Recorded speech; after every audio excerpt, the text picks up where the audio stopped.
Jaya TV உறவுகளுக்கு இனிய காலை வணக்கம்.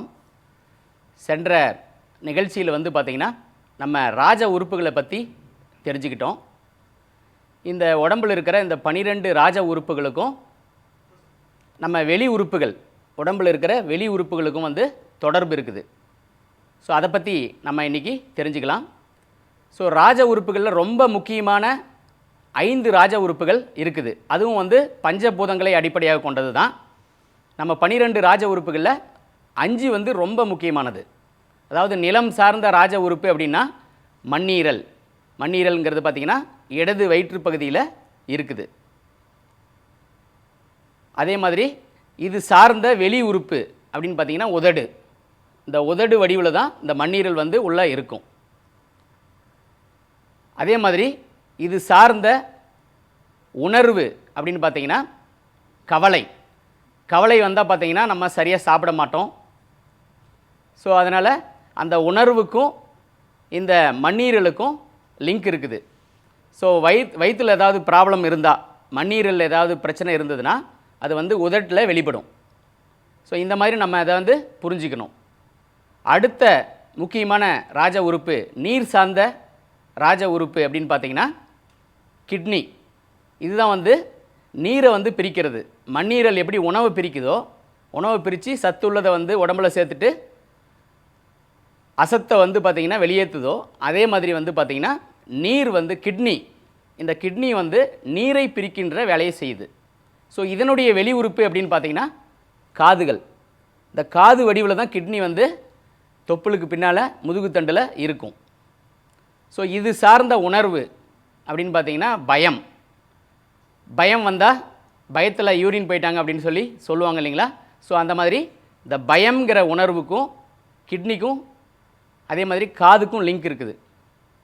ஸோ இந்த பயம் வந்தாலையும் கிட்னி பாதிக்கப்படும்.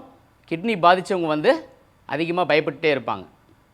ஸோ அடுத்த ராஜ உறுப்பு அப்படின்னு பார்த்திங்கன்னா நெருப்பு சார்ந்த ராஜ உறுப்பு இதயம். இதயம் பார்த்திங்கன்னா இடது மார்பு பகுதியில் இருக்குது. இது சார்ந்த வெளி உறுப்பு அப்படின்னு பார்த்திங்கன்னா நாக்கு. இந்த நாக்கை மடித்து வச்ச மாதிரி தான் இதயம் இருக்கும். இது சம்மந்தப்பட்ட உணர்வு அப்படின்னு பார்த்திங்கன்னா அதீத மகிழ்ச்சி, அதிர்ச்சி. அது இதயத்தை பாதிக்கும். இதய நோயாளிகிட்ட பார்த்திங்கன்னா அதிர்ச்சியான தகவல்களை சொல்லக்கூடாது அப்படின்னு சொல்லுவாங்க. ஸோ இதயம் பாதிக்கப்பட்டவர்கள் இந்த அதிர்ச்சியை எளிமையாக உணர்வாங்க. அடுத்தது காற்று சம்பந்தப்பட்ட ராஜ உறுப்பு லங்ஸ், நுரையீரல். முக்கியமான ராஜ உறுப்புனா லங்ஸு. ஸோ இதனுடைய வெளி உறுப்பு அப்படின்னு பார்த்திங்கன்னா மூக்கு. இந்த மூக்கை திருப்பி போட்ட மாதிரி தான் லங்ஸ் நமக்கு இருக்கும். இது சம்மந்தப்பட்ட உணர்வு அப்படின்னு பார்த்திங்கன்னா துக்கம். துக்கம் தொண்டை அடைக்குதுன்னு சொல்லுவாங்க. கேவி எழுதல் இதெல்லாம் இந்த உணர்வு சம்மந்தப்பட்டது. அதாவது துக்கத்தை எளிமையாக இந்த நுரையீரல் பாதிக்கப்பட்டவர்கள் உணருவாங்க. இல்லை நுரையீரல் பாதிக்கப்பட்டிருந்தால் இந்த உணர்வில் எளிமையாக சிக்கிடுவாங்க. ஸோ அடுத்தது பார்த்திங்கன்னா ஆகாயம் சம்மந்தப்பட்ட ராஜ உறுப்பு அப்படின்னா கல்லீரல். இது சம்மந்தப்பட்ட வெளி உறுப்பு கண்கள்.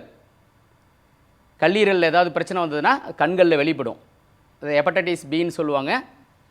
மஞ்சள் காமாலை, கண்ணெல்லாம் மஞ்சள் கலராக மாறிடும். இது சம்மந்தப்பட்ட உணர்வு அப்படின்னு பார்த்திங்கன்னா கோபம். கோபம், தாழ்வு மனப்பான்மை இதெல்லாம் லிவரை பாதிக்கும். அதாவது கல்லீரலை பாதிக்கும். இல்லை இது பாதிக்கப்பட்டவங்க அதிகமாக சிடுன்னு கோவப்படுவாங்க. அந்த மாதிரி இதை நம்ம புரிஞ்சிக்கணும்.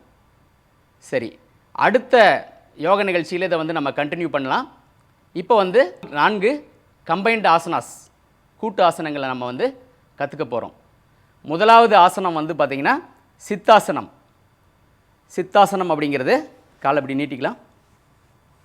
ஒரு காலை மடக்கிட்டு இன்னொரு காலை இந்த 4 விரலை மட்டும் இந்த இடது காலினுடைய இந்த பகுதியில், பிளவு பகுதியில் வச்சுட்டு கட்டை விரல் மட்டும் மேலே இருக்கணும். ஸோ இதுதான் சித்தாசனம். சித்துக்கள்லாம் கைகூடும். அட்டமா சித்துக்கள் கைகூடும்.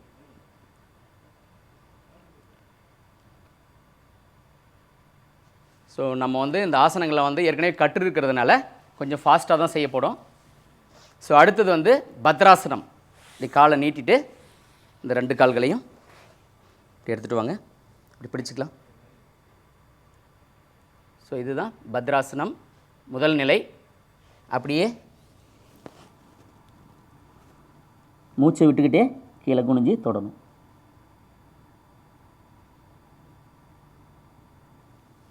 மெதுவாக மூச்சு இழுத்துக்கிட்டே மேலே எந்திரிச்சிக்கலாம். அடுத்தது வந்து இந்த பத்ராசனம் செய்யும்போது வந்து ஆண்மை சக்தி வந்து இன்க்ரீஸ் ஆகுது. அடுத்தது பதங்காசனம். இது பட்டர்ஃப்ளை போஸ்ன்னு சொல்லுவாங்க. நல்லா ஒரு 2 நிமிஷம் செய்யணும். இந்த ஆசனங்களெல்லாம் நீங்கள் வீட்டில் செய்யும்போது நல்லா டைம் எடுத்து செய்யுங்க. நம்ம நேரமின்மை காரணமாக வேகமாக செய்கிறோம். இதை நாங்கள் மூச்சை கலந்து, அதாவது மூச்சை வந்து கவனித்தபடியே நீங்கள் ஆசனங்களை செய்யணும். இது 2 நிமிஷம் இதை செய்யணும். இது செய்கிறதுனால வந்து சுகப்பிரசவம் பெண்களுக்கு வந்து நடைபெறும். அடுத்த ஆசனம் வந்து சிசுபாலாசனம்னு சொல்லுவோம். ஒரு காலை வந்து இடது காலை இப்படி கீழே வச்சுக்கலாம்.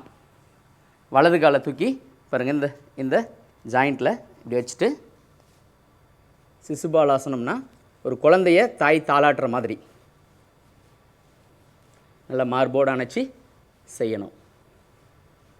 தாய்மை உணர்வு வந்து நமக்கு மேலோங்கும், அன்பு பெருக்கெடுக்கும் மனசில். ஸோ இந்த ஆசனங்களை செய்யும்போது இதுவும் 2 நிமிஷம் செய்யணும் ஒவ்வொரு கால்லையும். இப்போ காலை மாற்றி செய்யலாம்.